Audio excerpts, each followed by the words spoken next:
Hello all, my name is Rajat Saigal. I am from Amritsar, Punjab, India.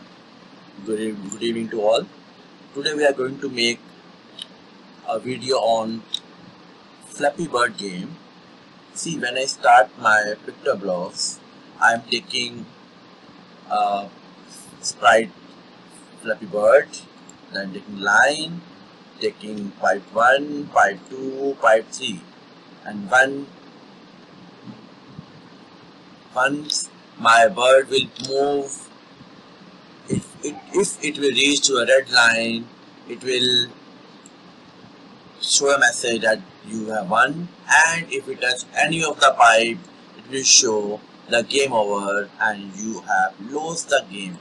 See, let's start the game. If I start the game, you can see it will start the game now.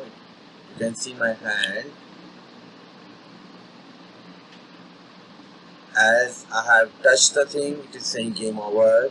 So that's the method it will run. That's it. Good evening to all.